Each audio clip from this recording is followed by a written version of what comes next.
সোনার ভান্ডার আমি শুনছিলাম যে এতদিন তো দুয়ারের সরকারের মাধ্যমেই হয়েছে, কিন্তু আমি আমার ডিপার্টমেন্টের সাথে কথা বলে আমি অলরেডি বলে দিয়েছি অন্নপূর্ণার ভান্ডারে অনলাইন কমপ্লিটলি এখনই ব্যবস্থা করতে এবং ইমিডিয়েটলি অনলাইনে যাতে সমস্ত মানুষ যে 1 পাস 2 পাস বা যে হয়তো শিক্ষাটা পাননি, হয়তো মানে শিক্ষিত নন, এতটা ইজি করা হবে এই অ্যাপ্লাই করার পোর্টালটা, কিন্তু যে কেউ মানে পোর্টালে গিয়ে অ্যাপ্লাই করতে পারে। সুতরাং অনলাইনে অন্নপূর্ণার ভান্ডার আমার প্রত্যেকটি বাংলার মা বোনেরা যাতে অ্যাপ্লাই করতে পারে আমরা কিন্তু সেই ব্যবস্থা করছি ইমিডিয়েটলি। কারণ কি মাননীয় মুখ্যমন্ত্রী বলে দিয়েছেন যে 1 জুন মাইন্ডেড 1 জুন থেকে আমরা যা যা প্রতিশ্রুতি দিয়েছিলাম ৩,০০০ টাকার অন্নপূর্ণার ভান্ডার এবং সরকারি বাসে মা বোনেদের কোনো ভাড়া দিতে হবে না, এই দুটো আমরা চালু করতে শুরু করেছি।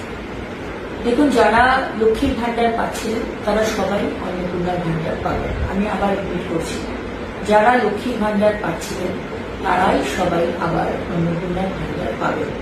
এদের মধ্যে যাদের নাম বাদ গেছে ৯১ লাখ মতো, তাদের অ্যানালিসিস হবে, তাদের নাম ইমিডিয়েটলি বাদ যাবে, তাদের অ্যানালিসিস হবে, তাদের নাম মারা গেছে, সে তো আর লক্ষ্মীর ভান্ডার বা অন্নপূর্ণার ভান্ডার, লক্ষ্মীর ভান্ডার পেয়ে এসছে, অন্নপূর্ণার ভান্ডার সে পাবে না।